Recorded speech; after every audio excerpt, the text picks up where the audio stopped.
Rima ndeba ekene unu onye na-ekiri ugbu a bụ nwafọ Igbo karaka ama m n'unu ma na amagoro ya nke na azọ dị mma ndị Igbo. Ana m ekwu maka onye chọpụtara Igbo Youth Movement. Ọ bụ ya bụ Eliot Ugochukwu-Uko. Na biko kenere anyị ndị Igbo. N'ịgba ọsọ ịfụnanụ ka ana Igbo na Naịjirịa niile si ekwugharị ugbu a. Oge ndọrọndọrọ ka anọ n'ime ya, ya bụ ihe ọkwa ndị ga-achị Nigeria n'afọ 2019 ya bụ afọ anyị nọ n'ime ya ugbu a. N'uche nke gị, kedu ka isi fụ ka o si ada? Ọkachasị ka esi kpọpụtazia nwafọ Igbo ugbu a ka ọ bụrụ ya bụ onye ga na-esote Atiku n'otu ndọrọndọrọ nke PDP. Ndị ụfọdụ na ha ekwu maka ya, ụfọdụ si gịnị mere na Igbo niile ejikọtara aka kwadozie ndị Igbo pụtara dịka presidential candidates dịka Moyalo na Ezekwesili na ihe ndị ọzọ. N'uche nke gị, kedu ka isi fụ ka okwe ndọrọndọrọ ugbu a sara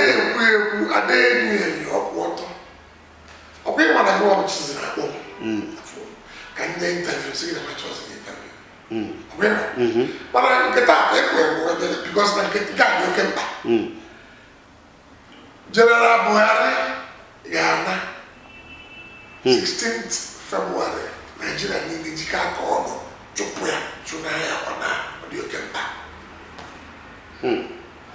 Ya bụ na ịkwadoro ka onye ọbụla pụta. Nsegidara na-enyo anyị ncha niile ga-atụ vootu chụpụ Buhari. Ọ dị oke mkpa na ọ pụ ọbara achị obibi obodo.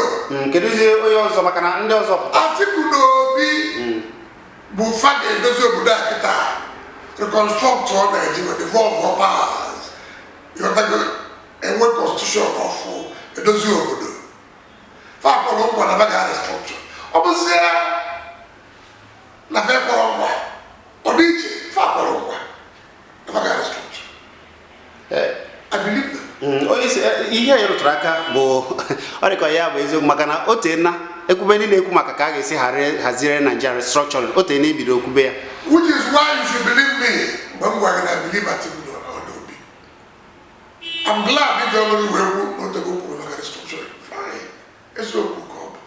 I never see the one who to believe well. But I just naturally know my case. Let's all begin to do it. But I never did it. I want to borrow a good mother, but I tried to go come and put it on the government. But I'm Ghana this weekend. Election no take obe win there. Oh like there is up there winning. Nigerians higher obe win. And what police put on 40% of votes all over the country. Obarachi. Okulu obodo. Kosa si obodo. Atma yo party be when you open at the head of Buhari. So to all Atiku Obi. Obe mona one night on the IPOB. I never had this bomb. But I didn't want to move for the disagreement. Nana one day disagreement. One day I want the oil, no disagreement. God, I never want disagreement. My again. Fast say after vote. Never night. And Buhari Balagas, so I have 5%. One the buyers, then the buyer on more is right? So one of them Buhari Balagas, Dilo. Right? So the buy go to the buy in the above for Buhari. All of it. So it's send the buy at in a denial to vote on it with the Buhari. And definitely Buhari. That's Papa. Buhari get Buhari. That's what I'm for years. God forbid. I'm back there with that agreement. But I know what I do. I am one of them. I am all of them. Fine. Okay. Fundamental right. I was tired to Buhari.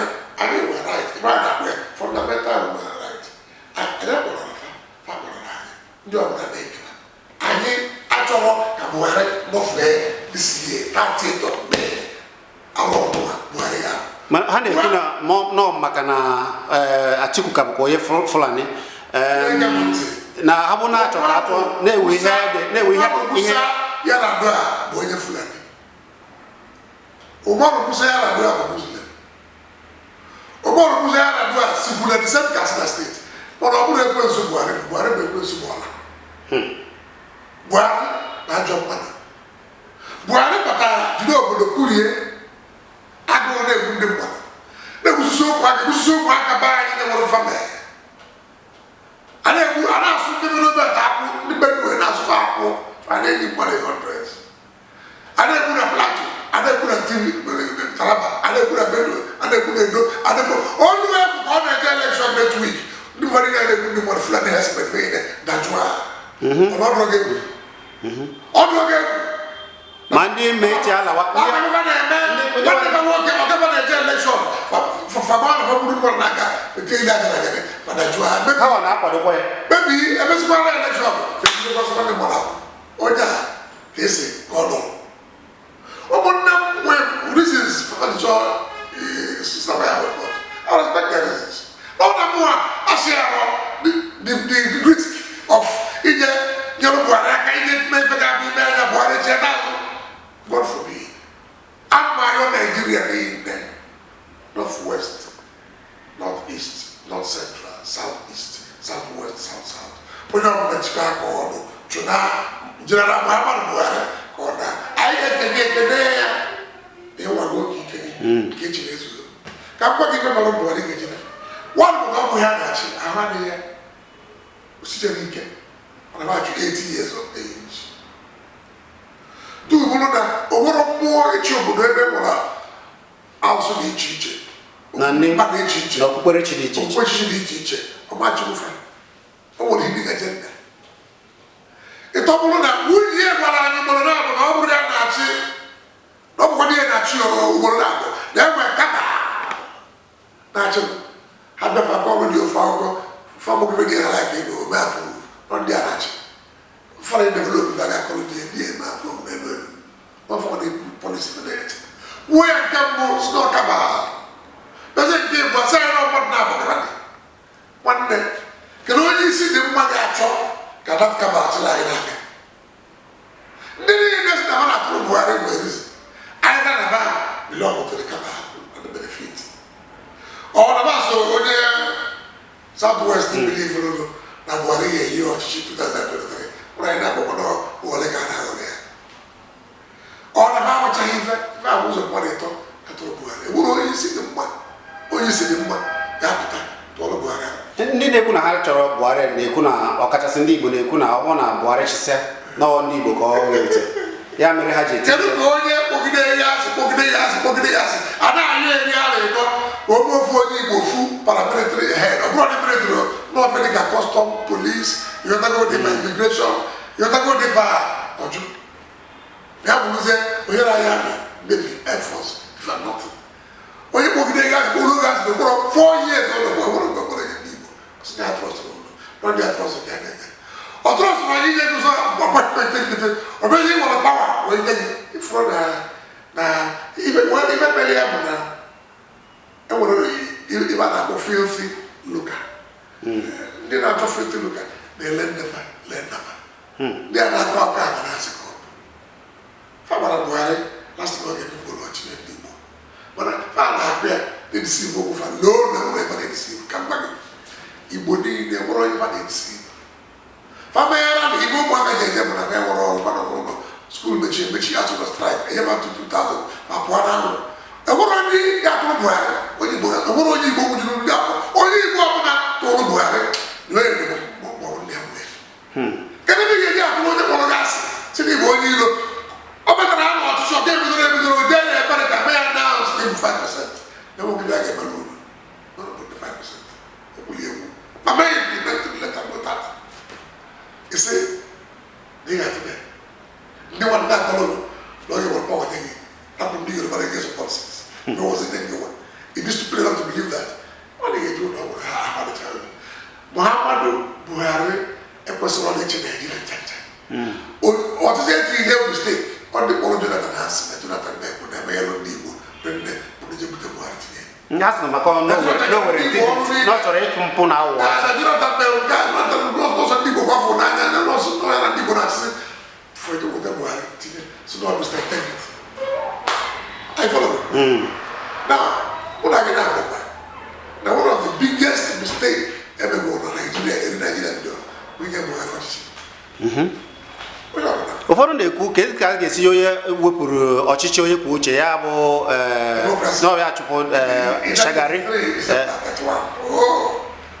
Muhammadu Buhari ya na omewi enwere ka ọ ga-esi win ọnwa anwa sisi na result na enwe ike ọfụrụ ọma wọ ọ ga na ndị Naijiria ga-eke gị ịnwa gị ike gị na jenita onwe gị anya na aja ezuwe ike ya pụba omebigo obodo tiwa obodo ụdịbe ndị ebe na-akpọ divishọn ndị Amerịka na-agba ama ugbu a na ọ sị na-enwe ndị sizi ihe dịka Chad na ihe ndị ọzọ ọzọ Muhammadu Buhari bụ onye 13 years old na atụrụ votu 12 and 13 years old ga-akwụọ na itolia votu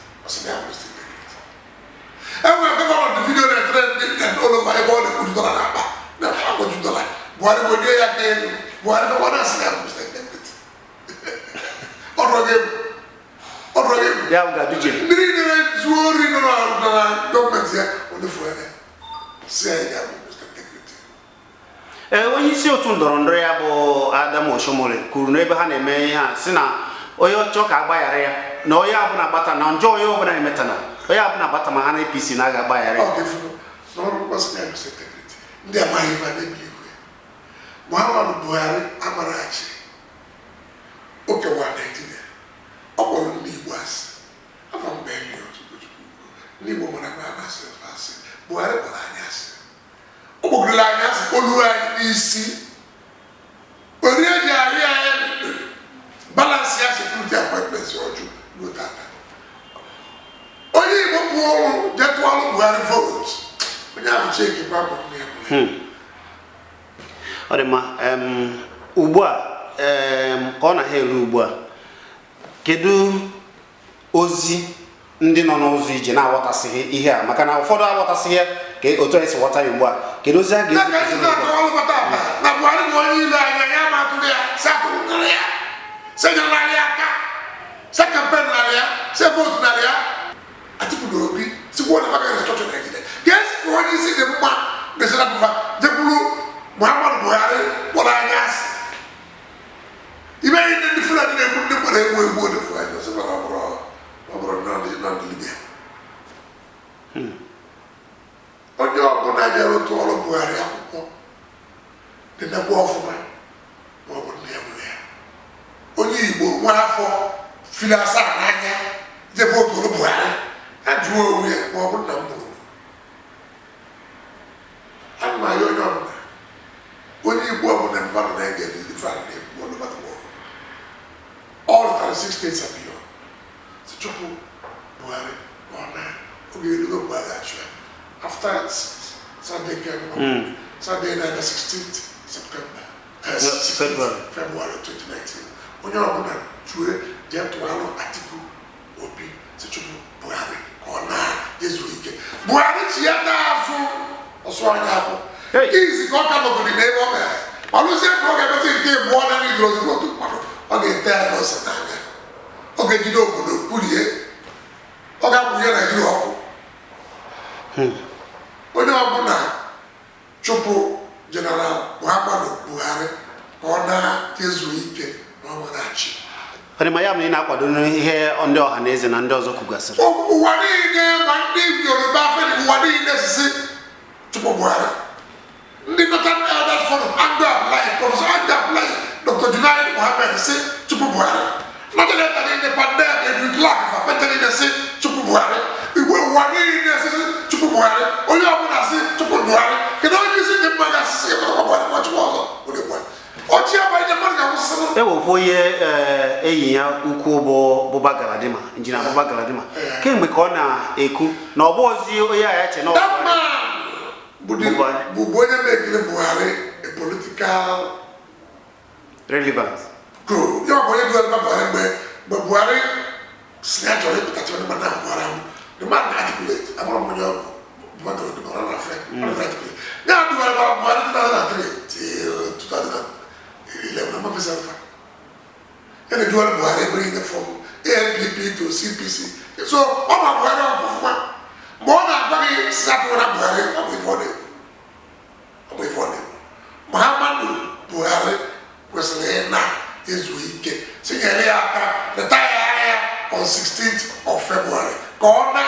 jezuo ike oge akago nka ọ na-achụzi 80 years ọ nọ 76 or 77 ọ nọ na 70 ya na jezuo ike ete onwe ya jezuo ike a ga-ekene esi o ichigo ịkwado ịchara jezugo doo ozugo na jezuo ike ọ ya eme ọnwa ahụ achịata azụ omemụ na ya ahụ maka ya bụ nwoke obi dị ya n'azụ so na mmechi okwu anụmanụ Igbo niile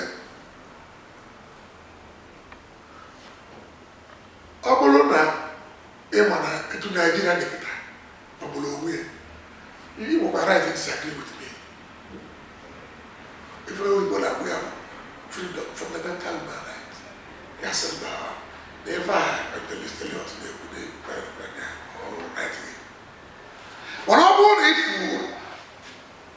as you blow as you for now to be on the Buddha. If you get a memo, it should be vote him out. Gave nobody who guys who were structure the four of powers. What was structure of that? Because see what I found Buhari checkers. Who was there? Odema unanana ya nonu na otenare ọ na-ekwu ka ga-esi hazigharị obodo ọ dịka ihe a niile ọ na-agba mbọ kemgbe ụwa ugbu a ka ọ na-apụtazi ihe maka na Atiku na Obi ha kwuo na aga hazigharị Nigeria ya mere Evangelist Eliot Ugochukwu-Uko ji asị onye ọbụla gbasie mbọ ike ka chere Atiku na Obi ka Buhari wee na ka Atiku na Obi batazie ka ewee hazigharị Nigeria bụ nke ọ na-agba mbọ kemgbe ụwa onye isi anyị ekene ga ọ ga-adịrịrị na mma Chineke gọzie gị